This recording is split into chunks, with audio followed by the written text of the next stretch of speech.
نبی کریم صلی اللہ علیہ وآلہ وسلم ایک رات مکے کی ایک گلی سے گزر رہے تھے کہ انہیں گھر میں سے کسی کے رونے کی آواز آئی۔ آواز میں اتنا درد تھا کہ آپ صلی اللہ علیہ وآلہ وسلم بے اختیار اس گھر میں داخل ہو گئے۔ دیکھا کہ ایک نوجوان جو کہ حبشی معلوم ہوتا ہے چکی پیس رہا ہے اور زارو قطار رو رہا ہے۔ آپ صلی اللہ علیہ وآلہ وسلم نے اس سے رونے کی وجہ پوچھی تو اس نے بتایا کہ میں ایک غلام ہوں، سارا دن اپنے مالک کی بکریاں چراتا ہوں، شام کو تھک کر جب گھر آتا ہوں تو میرا مالک مجھے گندم کی ایک بوری پیسنے کے لیے دے دیتا ہے جس کو پیسنے میں ساری رات لگ جاتی ہے۔ میں اپنی قسمت پہ رو رہا ہوں کہ میری بھی کیا قسمت ہے، میں تو ایک گوشت پوست کا انسان ہوں، میرا جسم بھی آرام مانگتا ہے، مجھے بھی نیند ستاتی ہے، لیکن میرے مالک کو مجھ پر ذرا بھی ترس نہیں آتا۔ کیا میرے مقدر میں ساری عمر اس طرح رو رو کے زندگی گزارنا لکھا ہے؟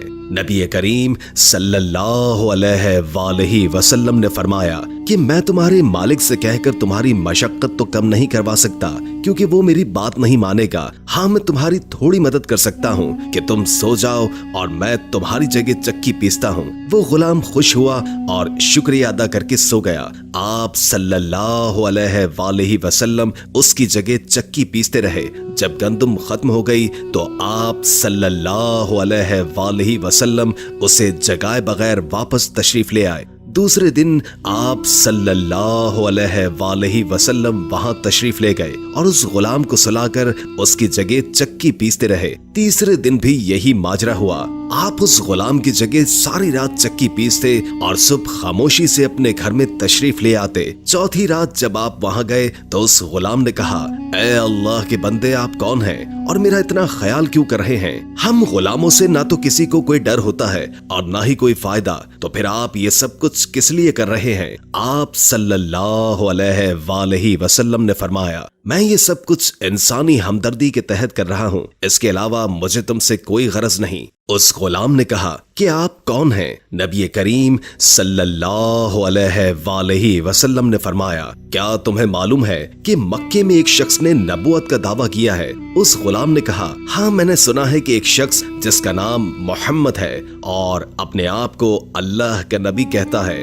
آپ صلی اللہ علیہ وآلہ وسلم نے فرمایا کہ میں وہی محمد ہوں۔ یہ سن کر اس غلام نے کہا کہ اگر آپ وہ نبی ہیں تو مجھے اپنا کلمہ پڑھائیے، کیونکہ اتنا شفیق اور مہربان کوئی نبی ہی ہو سکتا ہے جو غلاموں کا بھی اس قدر خیال رکھے۔ آپ صلی اللہ علیہ وآلہ وسلم نے انہیں کلمہ پڑھا کر مسلمان کر دیا۔ پھر دنیا نے دیکھا کہ اس غلام نے کتنی تکالیف اور مشقتیں برداشت کی، لیکن دامن مصطفیٰ نہ چھوڑا۔ انہیں جان دینا تو گوارا تھا، لیکن اتنے شفیق اور مہربان نبی کا ساتھ چھوڑنا گوارا نہیں تھا۔ آج دنیا انہیں بلال حبشی رضی اللہ تعالی عنہ کے نام سے جانتی ہے۔ نبی کریم صلی اللہ علیہ وآلہ وسلم کی ہمدردی اور محبت نے انہیں آپ کا بے لوث غلام بنا کر رہتی دنیا تک مثال بنا دیا۔ حضور صلی اللہ علیہ وآلہ وسلم کے وصال کے بعد سیدنا بلال حبشی رضی اللہ تعالی عنہ گلیوں میں یہ کہتے پھرتے کہ لوگو، تم نے کہیں رسول اللہ صلی اللہ علیہ وآلہ وسلم کو دیکھا ہے تو مجھے دکھا دو۔ پھر کہنے لگے، اب مدینے میں میرا رہنا دشوار ہے، اور شام کے شہر حلب چلے گئے۔ تقریباً 6 ماہ کے بعد آپ صلی اللہ علیہ وآلہ وسلم کی خواب میں زیارت نصیب ہوئی تو آپ صلی اللہ علیہ وآلہ وسلم فرما رہے تھے، اے بلال، یہ کیا بے وفائی ہے؟ تو نے ہمیں ملنا چھوڑ دیا، کیا ہماری ملاقات کا وقت نہیں آیا؟ خواب سے بیدار ہوتے ہی اونٹنی پر سوار ہو کر لبیک یا سیدی یا رسول اللہ کہتے ہوئے مدینہ منورہ کی طرف روانہ ہو گئے۔ جب مدینہ منورہ میں داخل ہوئے تو سب سے پہلے مسجد نبوی پہنچ کر حضرت بلال کی نگاہوں نے عالم وارفتگی میں آپ صلی اللہ علیہ وآلہ وسلم کو ڈھونڈنا شروع کر دیا۔ کبھی مسجد میں تلاش کرتے اور کبھی حجروں میں۔ جب کہیں نہ پایا تو آپ کی قبر انور پر سر رکھ کر رونا شروع کر دیا اور عرض کیا، یا رسول اللہ، آپ نے فرمایا تھا کہ آ کر مل جاؤ، غلام حلب سے بہر ملاقات حاضر ہوا ہوں۔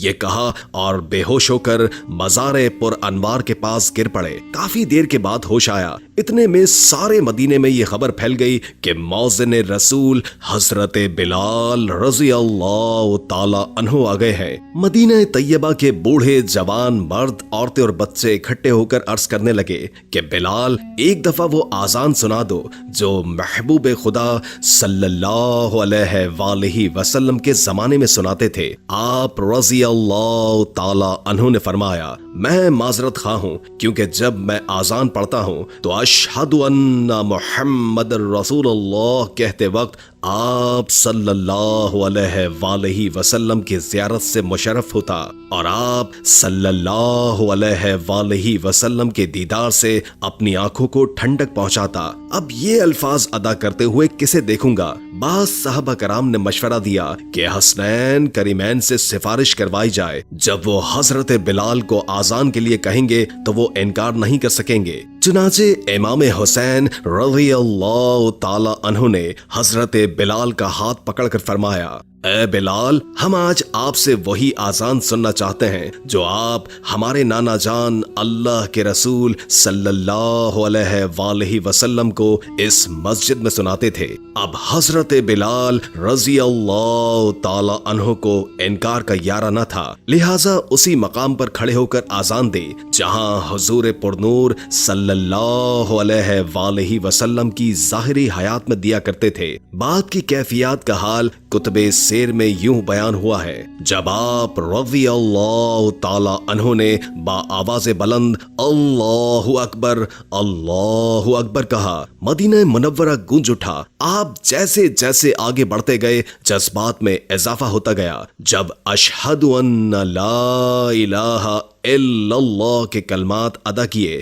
گونج میں مزید اضافہ ہو گیا۔ جب اشہد ان محمد رسول اللہ کے کلمات پڑھے تو تمام لوگ حتیٰ کہ پردہ نشین خواتین بھی گھروں سے باہر نکل آئی۔ رقت و گریہ زاری کا عجیب عالم تھا۔ لوگوں نے کہا رسول خدا صلی اللہ علیہ وآلہ وسلم تشریف لے آئے ہیں۔ آپ صلی اللہ علیہ وآلہ وسلم کے وصال کے بعد مدینہ منورہ میں اس دن سے زیادہ رونے والے مرد و زن نہیں دیکھے گئے۔ علامہ اقبال رحمت اللہ تعالی علیہ آذان بلال رضی اللہ تعالی عنہ کو ترانہ عشق قرار دیتے ہوئے فرماتے ہیں، آذان ازل سے تیرے عشق کا ترانہ بنی، نماز اسی کے نظارے کا ایک بہانہ بنی۔ عاشق زلف رسول صلی اللہ علیہ وآلہ وسلم سیدنا حضرت بلال حبشی کائنات کی وہ پہلی عظیم و مقدس ہستی ہیں جن کو دنیا کے پہلے مؤذن ہونے کا اعلیٰ شرف حاصل ہوا۔ اللہ کے رسول نے خود ارشاد فرمایا کہ بلال کس قدر اچھا آدمی ہے، وہ تمام مؤذنوں کا سردار ہے۔ آپ کے والد رباح اور والدہ حمامہ عرب کے ایک قبیلے کے غلام تھے۔ یہ سرزمین عرب کا وہ تاریک دور تھا جب انسان اخلاقی پستیوں کی گہرائیوں میں گرا ہوا تھا اور اس پر گمراہی مسلط تھی، اور اس دور جہالت میں سب سے مظلوم طبقہ غلاموں کا تھا، جسے بنیادی انسانی حقوق تو ملنا بہت دور کی بات، سکون سے اپنی زندگی گزارنے کا بھی حق نہیں تھا۔ سیدنا حضرت بلال امیہ بن خلف کے غلام تھے۔ وہ اپنے آقا کی بکریاں چرانے پہاڑوں پر جایا کرتے تھے، اور ایک دن آپ کا گزر غار حرا کی طرف سے ہوا جہاں رسول کریم صلی اللہ علیہ وآلہ وسلم اپنے یار غار سیدنا حضرت ابو بکر صدیق کے ساتھ تشریف فرما تھے۔ اللہ کے رسول غیب داں نے اس حبشی نوجوان کو دیکھا تو اپنے پاس بلا کر فرمایا، میں اللہ کے رسول ہوں، تمہاری اسلام کے متعلق کیا رائے ہے؟